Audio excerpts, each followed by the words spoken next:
ఆశిస్తున్నాను. అదేవిధంగా నేను చాలాసార్లు చెప్పాను, నేను పాలకురాలిని కాదు, సేవకురాలిని. ప్రజలకు సేవ చేయడానికి కోసమే నేను నా భర్తతో కలిసి ప్రత్యక్ష రాజకీయాల్లోకి రావడం జరిగింది.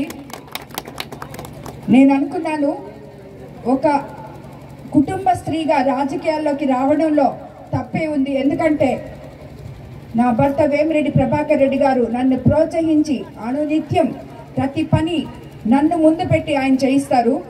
అందుకని ధైర్యంతో ముందుకొచ్చాను నేను.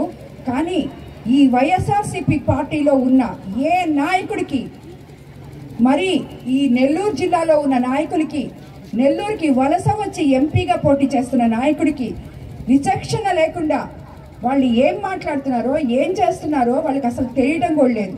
ఇలాంటి యువకులందరూ కలిసి వాళ్ళకి బుద్ధి చెప్పాలి.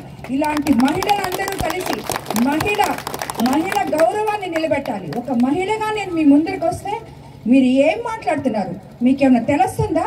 ఏం ప్రెస్ మీట్లు పెడుతున్నారు? మీరు ఏం చేశారో మీకు ధైర్యం ఉంటాయి. 5 సంవత్సరాలు పరిపాలించారు. మీరేం చేశారో జనంలోకి పోయి చెప్పండి. వాళ్ళని ఓటు అడగండి. వాళ్ళకి ఓటు కావాలంటే మీకు వేస్తారు, లేదంటే అవతల వాళ్ళకి వేస్తారు. అంతేగాని చీప్ పాలిటిక్స్ ప్లే చేస్తా ప్రతిరోజు ఏదో ఒకటి, ఏది దొరకద్దా అని చేసి, అది లేదంటే డబ్బు డబ్బు డబ్బు. అక్కడ పని చేస్తారు డబ్బు వస్తుంది, ఇక్కడ పని చేస్తారు డబ్బు వస్తుంది, లేదంటే పార్టీ మారారు వెన్నుపోటు. ఎవరు వెన్నుపోటుదారులు? మీరు పార్టీలో ఉండి మమ్మల్ని బూచిల్లాగా చూపించి డబ్బు పెట్టేస్తారు పార్టీలో నుంచి డబ్బులు తెచ్చుకునే మీరు వెన్నుపోటుదారులు. మేం కాదు. మేము నీతి నిజాయితీగా ప్రజలకు సేవ చేయడానికి రాజకీయాల్లోకి వచ్చాం. అదే సేవ చేస్తాం. రాజకీయం అంటే సేవే అని మా భావ్యం, మా భాష్యం అన్నీ కూడా.